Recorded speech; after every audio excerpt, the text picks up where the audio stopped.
Hello बच्चों, आइए इस प्रश्न को देखते हैं। निम्नलिखित में से कौन सा एक है जिसमें आणविक जीव विज्ञान के सेंट्रल डोग्मा का अनुसरण नहीं होता है? ए एचआईवी, बी मटर, सी म्यूकर, डी क्लेमाइडोमोनास।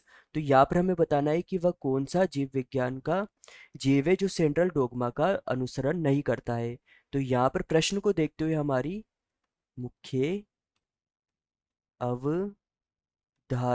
मुख्य अवधारणा होगी कि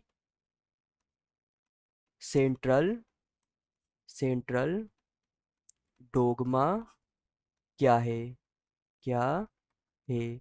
तो जो सेंट्रल डोग्मा होता है, ये सेंट्रल डोग्मा क्या होता है? तो जो सेंट्रल डोग्मा है, इस सेंट्रल डोग्मा एक दिशीय होता है। यह एक दिशीय होता है। इस सेंट्रल डोग्मा के अनुसार जो डीएनए होता है, इस डीएनए से एमआरएनए का निर्माण होता है तथा एमआरएनए के द्वारा प्रोटीन का निर्माण होता है।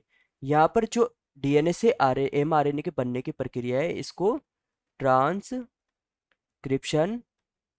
ट्रांसक्रिप्शन के नाम से जाना जाता है तथा एमआरएनए से प्रोटीन बनने की प्रक्रिया ट्रांसलेशन कहलाती है। तथा यह जो प्रक्रिया होती है, यह एक दिशीय होती है, अर्थात यहाँ पर डीएनए से एमआरएनए बनता है, वह एमआरएनए से प्रोटीन का निर्माण होता है। पर प्रश्न ने हमसे पूछा था कि जिस आणविक जीव विज्ञान के सेंट्रल डोग्मा का अनुसरण नहीं होता है, तो किसमें अनुसरण नहीं होगा? तो जो विषाणु होते हैं, जीव विज्ञान में जो विषाणु होते हैं, इन विषाणुओं के द्वारा जो सेंट्रल डोग्मा सिद्धांत है, इसका अनुसरण नहीं किया जाता है, क्योंकि इनके पास जो आनुवांशिक पदार्थ होता है, आनुवांशिक पदार्थ होता है, वह आनुवांशिक पदार्थ आरएनए होता है।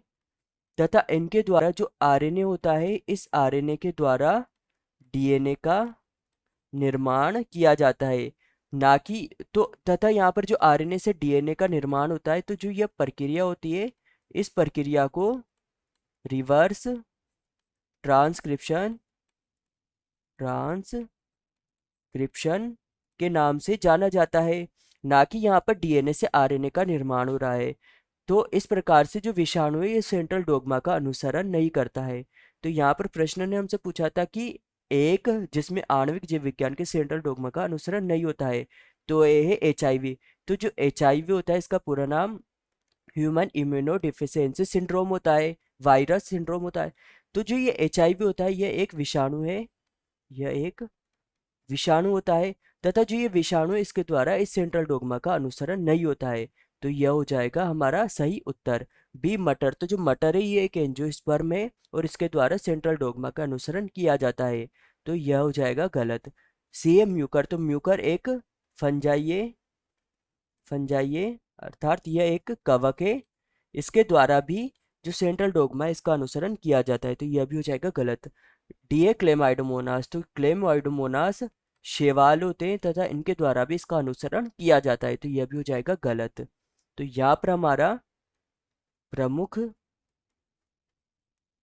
सिद्धांत प्रमुख सिद्धांत होगा कि सेंट्रल डोग्मा सेंट्रल डोग्मा की खोज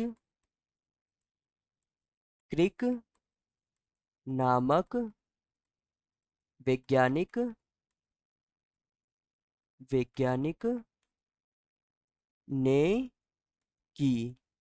तो आशा है कि आप इसे अच्छी तरह समझ गए होंगे। धन्यवाद।